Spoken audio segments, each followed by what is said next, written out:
বাউন হয়ে চাঁদে হাত দেওয়ার কুসুমের স্বপ্ন এবার এক নিমেষে ভেঙে চুরমার করে দিল ইন্দ্রাণী গাঙ্গুলি। হ্যাঁ বন্ধুরা, ভিডিওতে লাইক দিয়ে দেখতে থাকুন। যে মুহূর্তে কিনা ইন্দ্রাণী গাঙ্গুলি বলতে থাকে যে আমাদের বাড়ির কাজের মেয়ে অর্থাৎ কুসুম সরকার নিজের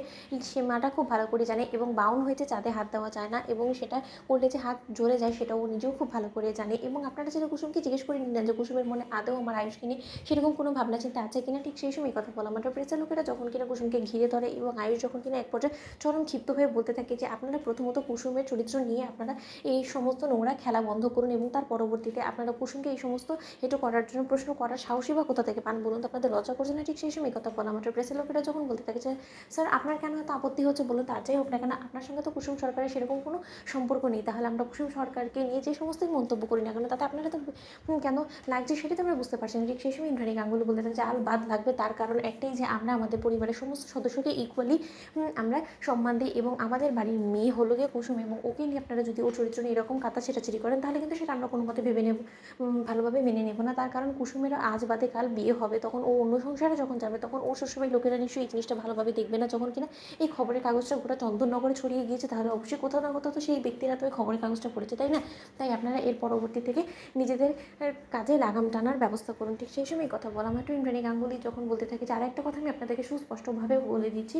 আমার আয়ুষের স্ত্রী অতি শীঘ্রই আমি খুঁজে পাবো এবং ওর জীবনসঙ্গিনীকে আপনাদের সামনে আমি দ্বারস্থ করে আপনাদের সমস্ত লোকেদের সামনে আমি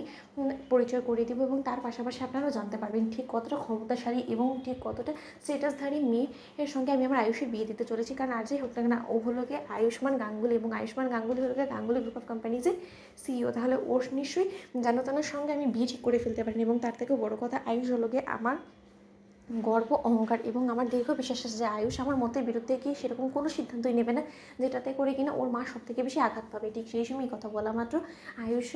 যখন বলতে থাকে যে এবার প্লিজ আপনারা আসুন, আমি আপনাদের কাছে হাত জোড় অনুরোধ করছি। ঠিক সেই সময় কুসুম যখন কিনা সম্পূর্ণরূপে ভেঙে পড়ে এবং কুসুম বলতে থাকে যে ছোটো সাহেব আপনি সমস্ত কিছু শুনেও আপনি যদি এখন না শোনার ভান করেন এবং আপনি যদি ছেলে মানুষই করা শুরু করে দেন, আপনি যদি এটা ভেবে থাকেন যে না দেবীমা হয়তো বা কোনো একদিন হলেও আমাদের সম্পর্কটাকে মেনে নেবে, তাহলে আমি বলবো যে আপনি ভুল ভাবছেন। কারণ বাউন হয়ে চাতে হাত দেওয়াটা যে আমার ক্ষেত্রে সাজে না সেটা তো দেবীমা আমাকে চোখে আঙুল দিয়ে বুঝিয়ে দিল এবং আমার বাবা কীভাবে রিয়্যাক্ট করেছে সেই সমস্ত কিছু নিশ্চয়ই আপনি দেখেছেন। তার পরবর্তীতে বাবা যদি কোনো মতে দেখে ফেলে যে না আপনার সঙ্গে আমার সত্যি একটা সম্পর্ক তৈরি হয়েছে তাহলে কিন্তু বাবা আমাকে আস্ত রাখবেন এবং আমাকে এখান থেকে অনেকটা দূরে নিয়ে চলে যাবে। এখন তো তাও আমি আপনাকে রোজ